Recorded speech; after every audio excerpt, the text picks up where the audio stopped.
मूर्तिजापूरच्या पंचायत समिती कार्यालयातील गट विकास अधिकारी मिलिंद मोरे यांच्या कार्यालयामध्ये जाऊन चक्क महिलांनी घेराव घातल्याचं पाहायला मिळत आहे। पावसाळ्यापूर्वीचे करावयाचे कार्य जे आहेत ते अपुरे राहिल्याने चक्क सांडपाणी जे आहेत मूर्तिजापूर तालुक्यातील जांभा या गावातील नागरिकांना त्याचा त्रास होत आहे। सांडपाणी जे आहे, पावसाचं पाणी असेल किंवा सांडपाणी आहे, ते चक्क घरात घुसत असल्याने रोगराई पसरलेली आहे। मी दाखवू शकतो कशा प्रकारे जांभा या गावातील ज्या महिला आहेत या आक्रमक झालेल्या आहेत आणि गट विकास अधिकारी मिलिंद मोरे यांच्या कार्यालयात त्यांनी घेराव घातलेला आहे।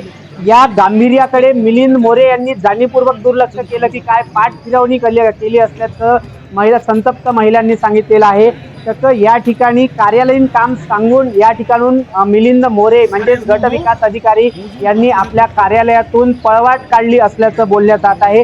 माझ्या सोबत काही महिला आहेत त्या या ठिकाणी आंदोलन करत आहेत, यांनी ठिय्या या ठिकाणी दिलेला आहे।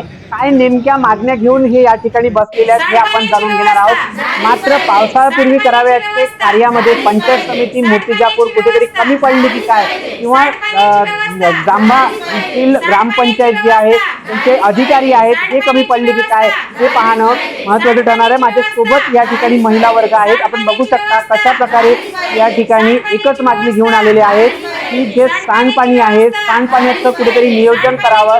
ज्या सांडपाण्यापासून रोगराई पसरत आहे, आमचे लहान लहान मुलं आहेत, त्या मुलांना या ठिकाणी त्रास सहन करावा लागत आहे। दुसरीकडे जर पाहायला गेलं तर पावसाळ्याच्या याच्यामुळे डेंग्यू सदृश आजार असतील, यांनी एक डोकं वर काढलेला असताना सुद्धा पंचायत समिती मूर्तिजापूर अशा या गांभीर्याकडे दुर्लक्ष करत असल्याचं पाहायला मिळत आहे। काय सांगाल तुम्ही आज?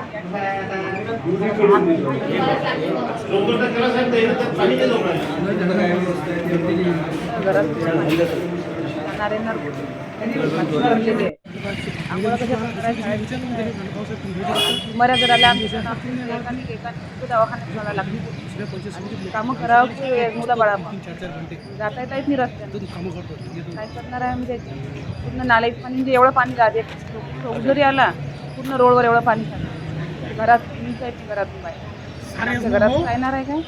डोंगळ्या एवढं पाणी मधून लहान मुलांना असेल किंवा गावकऱ्यांना या ठिकाणून यावं लागत असताना सुद्धा ग्रामपंचायत असेल किंवा पंचायत समिती या गांभीर्याकडे दुर्लक्ष करत असल्याचं बोललं जात आहे।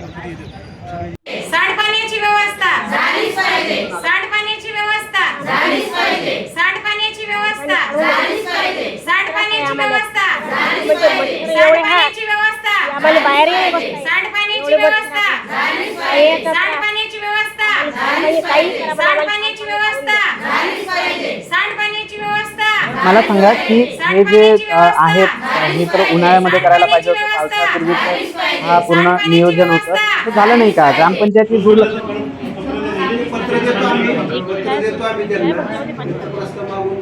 पाणी पूर्ण वर येत आहे, वर येत पाणी पाणी पण नाही, मुलांना त्रास होतो, मुलं लहान लहान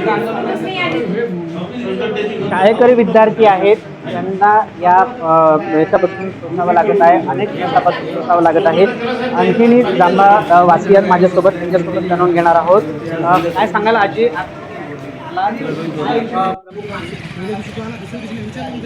त्या सांडपाण्याचं फक्त नियोजन आम्हाला पाहिजे, तिथं खूप त्रास आहे। कृष्ण मंदिर परिसराच्या पूर्ण जेवढे ते प्लॉट आहेत तितके लोकांना त्रास। मला सांगा, आज तुम्ही या ठिकाणी आंदोलन करत आहात, आपल्या मागण्या घेऊन या ठिकाणी आलात, प्रशासनाच्या अधिकाऱ्यांनी पाठ फिरवली असं बोलले जातं। आम्ही इथं आलो त्यावेळेस सर इथं टेबलवर होते, पण आम्ही इथं असा कल्ला उठवला ते सर परत निघून गेलेले। महत्वाकांक्षी हा विषय आहे की ज्यावेळेला या ठिकाणी आंदोलन करते येतात, प्रशासनाच्या अधिकाऱ्यांचं कर्तव्य असतं की त्यांचं जी मागणी आहे, ज्या प्रमुख मागण्या आहेत त्याचं निराकरण करणं।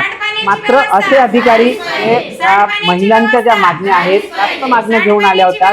एकीकडे भारताचे विद्यमान पंतप्रधान स्वच्छ भारत सुंदर भारतचा नारा लावतात, मात्र असे अधिकारी जे आपल्या कामापासून पळवाट काढत आहेत अशा अधिकाऱ्यांवर कारवाई होईल का असा प्रश्न मुख्यमंत्री महोदयांना या महिला विचारत आहेत. येणाऱ्या काळात या महिलांची मागणी पूर्ण होईल का आणि त्यांच्या मागण्या पूर्ण होतील का हे पाहणं महत्त्वाचं ठरत आहे. प्रतीक पुणेकर, LS मराठी, अकोला.